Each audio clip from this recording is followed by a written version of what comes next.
So if you're looking for a diagnosis of autism, particularly in the UK, you might find this video helpful.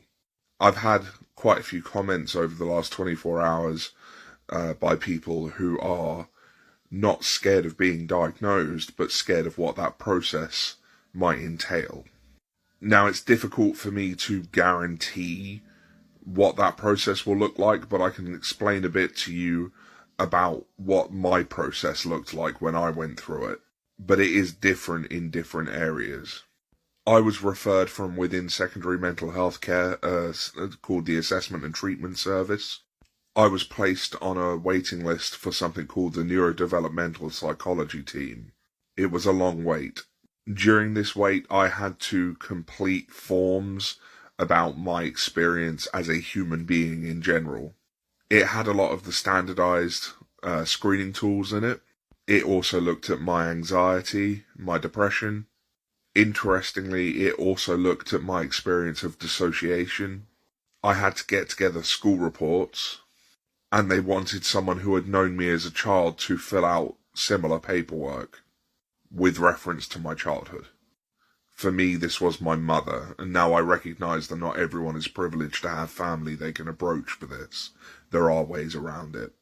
When my time for assessment came through, it wasn't just one appointment that was booked. In total, they wanted to do 6 hours of assessment over 3 appointments. We didn't use all of that 6 hours, not even close to it, but that's what was booked. I attended the appointment with my mother because they wanted the person who knew me during childhood to answer some questions. There were 2 assessors, both of whom had PhDs in neurodevelopmental psychology.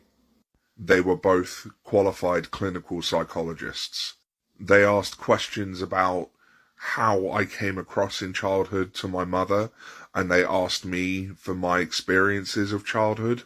This was a bit challenging because my memory around childhood is hazy due to trauma. They asked a lot of questions about my experience of growing into adulthood and the things that had happened to me more recently in my life. They wanted to know how I found it socializing, if I found it easy to understand other people's opinions. They effectively asked a lot of questions about how I communicate, how I socialize, and how I interact with the world. They also had a lot of questions about my sensory experience. Were there sensory experiences that were deeply upsetting to me? Were there ones that were deeply comforting to me? Would I repeatedly interact with those experiences? And did I have sensory experiences that I would trigger on purpose? 45 minutes into the first appointment, they felt they had enough information to give me a formal diagnosis of autism spectrum condition.